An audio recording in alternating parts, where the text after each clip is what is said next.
دوستو السلام علیکم۔ آج ہم آپ کے ساتھ سیرت طیبہ کے دو ایسے واقعات شیئر کریں گے جو ہمارے پیارے نبی حضرت محمد صلی اللہ علیہ وآلہ وسلم کے صبر، برداشت اور رحمت للعالمین ہونے کی گواہی دیتے ہیں۔ پہلا واقعہ ایک قرض کی واپسی کا ہے۔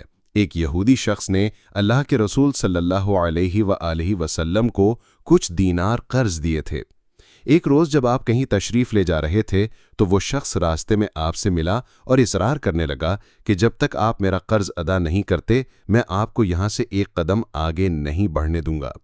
نبی کریم صلی اللہ علیہ وآلہ وسلم نے نہایت نرمی سے فرمایا کہ اس وقت میرے پاس تمہیں دینے کے لیے کچھ نہیں ہے، لیکن وہ شخص اپنی بات پر اڑا رہا اور بولا کہ میں بھی آپ کو تب تک نہیں چھوڑوں گا جب تک میرا قرض واپس نہیں مل جاتا۔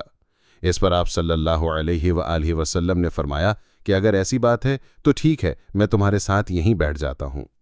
یہ کہہ کر آپ اس کے پاس زمین پر ہی بیٹھ گئے۔ وقت گزرتا گیا اور صحابہ کرام وہاں جمع ہونے لگے۔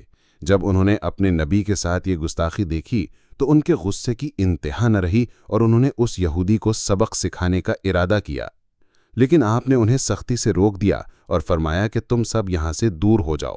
حکم رسول کی تعمیل میں تمام صحابہ پیچھے ہٹ گئے۔ دھوپ کی تپش لمحہ بلمحہ بڑھ رہی تھی جس سے آپ کو تکلیف ہو رہی تھی اور آپ کے چہرے مبارک سے پسینہ بہنے لگا تھا۔ اس کے باوجود آپ کے چہرے پر غصے کا کوئی تاثر نہ آیا، نہ ہی آپ کی زبان سے کوئی سخت لفظ نکلا۔ آپ نے پورا دن وہیں گزارا اور ظہر، عصر، مغرب اور عشاء کی نمازیں بھی اسی جگہ ادا کیں۔ رات گہری ہوئی تو آپ نے وہ رات بھی وہیں گزاری اور فجر کی نماز بھی وہیں ادا کی۔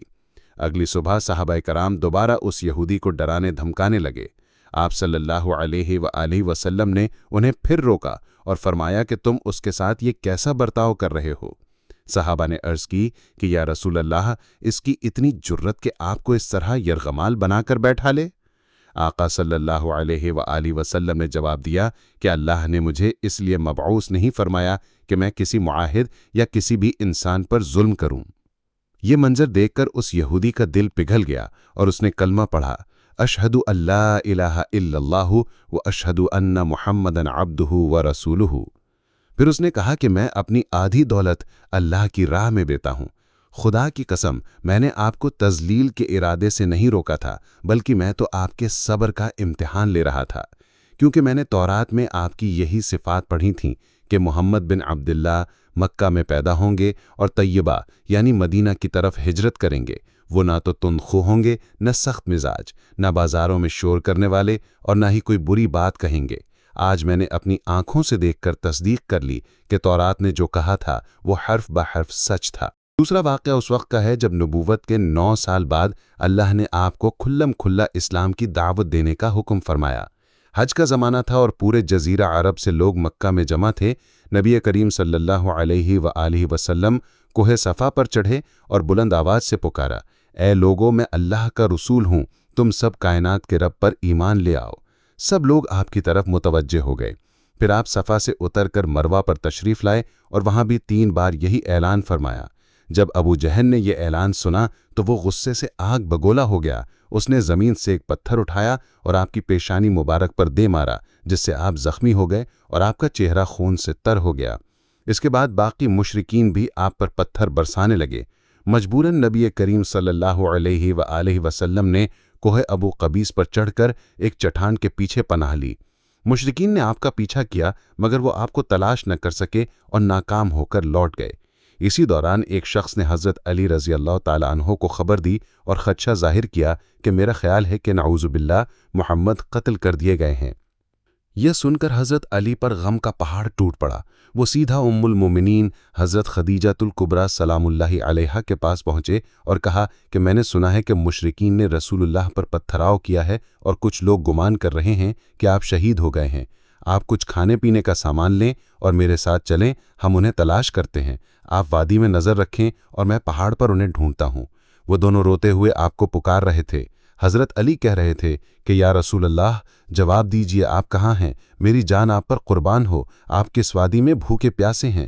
حضرت خدیجہ فریاد کر رہی تھیں کہ کوئی ہے جو مجھے مصطفیٰ کی خبر دے۔ اس وقت جبرائیل امین فرشتوں کی جماعت کے ساتھ رسول اللہ پر نازل ہوئے اور عرض کیا کہ اللہ نے ہمیں آپ کے حکم کی تعمیل کے لیے بھیجا ہے۔ اگر آپ کہیں تو ہم اس قوم کو نیست و نابود کر دیں۔ رحمت للعالمین نے فرمایا کہ میں رحمت بن کر آیا ہوں، عذاب اور انتقام کے لیے نہیں۔ اے پروردگار، میری قوم کو ہدایت دے، یہ مجھے پہچانتے نہیں۔ جبرائیل امین نے عرض کیا کہ خدیجہ آپ کو تلاش کر رہی ہیں اور ان کے رونے سے آسمان کے فرشتے بھی رو پڑے ہیں۔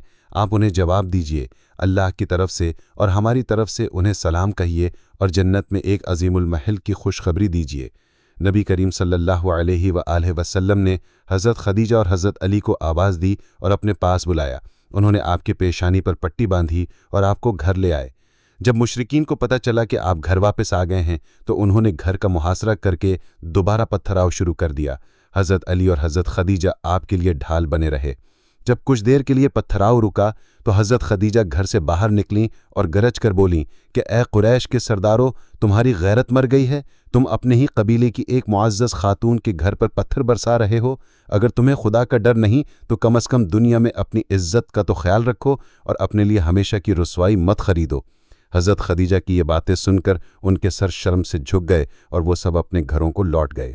میرے دوستو، نبی کریم صلی اللہ علیہ وآلہ وسلم نے اسلام کی دعوت کا آغاز ایسے دل دہلا دینے والے حالات میں کیا تھا۔ آپ پر کروڑوں درود و سلام ہوں کہ آپ نے انسانیت کو گمراہی سے نکالنے کے لیے قدم قدم پر تکلیفیں اور صدمے برداشت کیے۔ امید ہے کہ آپ کو آج کی یہ ویڈیو پسند آئی ہوگی۔ اگر آپ کو ہماری یہ کاوش اچھی لگی تو ویڈیو کو لائک کریں اور مزید ایسی ویڈیوز دیکھنے کے لیے ہمارا چینل ضرور سبسکرائب کریں۔ ملتے ہیں اگلی ویڈیو میں، اجازت دیجیے، اللہ حافظ۔